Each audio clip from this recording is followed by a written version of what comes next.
અમદાવાદમાં જમીન પચાવી પાડવાના કેસમાં જાણીતા બિલ્ડર ગ્રુપના દશરથ પટેલની ધરપકડ કરવામાં આવી છે। કરોડો રૂપિયાની જમીન પચાવી પાડી બોગસ દસ્તાવેજો બનાવીને ત્યારે બોપલ અને સાણંદ પોલીસ સ્ટેશનમાં ફરિયાદ દાખલ કરવામાં આવી છે અને અમદાવાદ શહેર અને ગ્રામ્ય સહિત દશરથ પટેલ વિરુદ્ધ 7 ગુના નોંધાયેલા છે।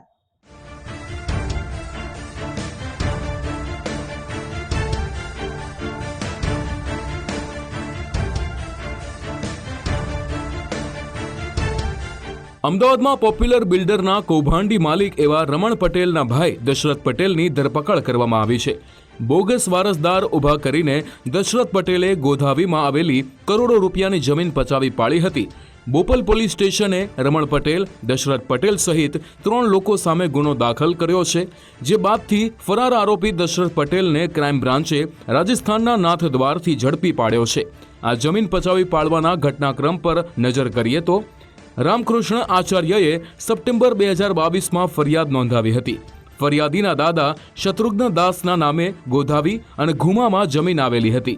દાદાના અવસાન બાદ ઘુમા વિસ્તારમાં આવેલી જમીનમાં પિતાનું નામ ઉમેરાયું, પરંતુ શરત ચૂકથી ગોધાવી વિસ્તારમાં આવેલી જમીનમાં પિતાનું નામ ઉમેરવાનું બાકી રહી ગયું। આ અંગે ફરિયાદીએ જમીનના રેવન્યુ રેકર્ડના કાગળોની તપાસ કરી તો જમીનમાં પિતાના નામને બદલે કોઈ અજાણ્યા વ્યક્તિ સરયુદાસનું નામ સામેલ કરાયું હતું।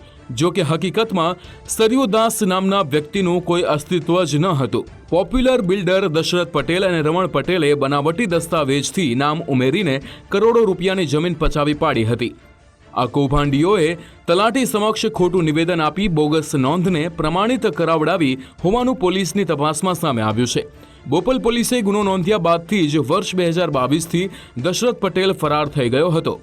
આ ચકચારી કેસમાં રમણ પટેલ ધરપકડ બાદ હાલમાં જેલ હવાલે છે, જ્યારે તેના ભાઈ દશરથ પટેલે પોલીસની ધરપકડથી બચવા માટે અનેક ધમપછાડા કર્યા હતા।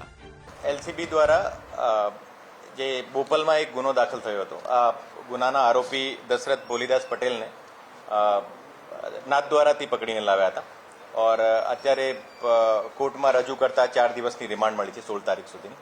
આ જે ગુનો હતો, આ ગુનો બોપલ પોલીસ સ્ટેશનનો હતો અને એમાં ગોદાવી ગામની એક જમીન હતી। આ જમીન એમને સાણંદ સ્ટેટ તરફથી જે ફરિયાદી છે, ફરિયાદીને દાદાને મળી હતી और આ જે આરોપી જે છે, આરોપી એને સાથે સાથે રમણ પટેલ અને બંને મળીને આ જે જમીન હતી, આ જમીનના જે વારસાઈ નોંધ હતી, આ વારસાઈ નોંધમાં ચેડા કરીને એક માણસને ઊભો કરીને આ જમીન એમને પોતાને નામ કરાવી હતી और એને આધારે ચીટિંગ અને ફોર્જરીનો ઓફેન્સ દાખલ થયો છે। આ જે આરોપી જે છે, આરોપી તમામ કોર્ટમાં દલીલો કરેલી છે, જેમાં ક્વોસિંગમાં પણ જે સેશન કોર્ટ, હાઈકોર્ટ અને સુપ્રીમ કોર્ટ સુધી ગયો છે, જે કોર્ટ દ્વારા પેટિશન ડિસમિસ કરવામાં આવી હતી।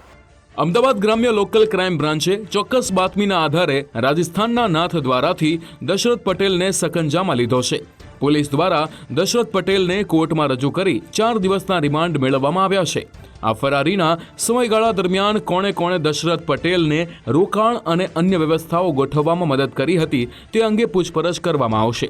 દશરથ પટેલ લાંબા સમય સુધી મહારાષ્ટ્ર અને રાજસ્થાનના વિવિધ વિસ્તારોમાં ખાનગી જગ્યાઓ અને હોટલોમાં છુપાયેલો રહ્યો હોવાનું પોલીસની પ્રાથમિક પૂછપરછમાં સામે આવ્યું છે। એને ઉપર ટોટલ આ ગુનાને અલાવા ટોટલ 7 અધર ઓફેન્સીસ जो है अहमदाबाद सिटी અને અમદાવાદ ગ્રામ્યમાં દાખલ છે। અમદાવાદ ગ્રામ્યમાં એક સાણંદનો એક ઓર કેસ છે અને એક બોપલનો કેસ છે। તો અમદાવાદ ગ્રામ્યના વિસ્તારમાં એને ઉપર 2 કેસો છે, એને બાકી 6 કેસો જે છે અમદાવાદ સિટીના છે। और આ જે ગુનામાં એને ધરપકડ કરી છે, આ ગુનામાં જે જમીન હતી, આ જમીનની અત્યારે માર્કેટ રેટ લગભગ 25 થી 30 કરોડ છે और જે સાણંદની જે જમીન હતી એમાં પણ લગભગ 50 થી 60 કરોડ જેવી અહીં માર્કેટ રેટ છે અત્યારે જો। તો આ જે ગુનામાં હવે આગળની કાર્યવાહી અમારી ચાલુ રહેશે और એમાં કોર્ટ ટ્રાયલ અમે વ્યવસ્થિત મોનિટરિંગ કરીએ और એને સજા મળે એવી અમારી અપેક્ષા છે।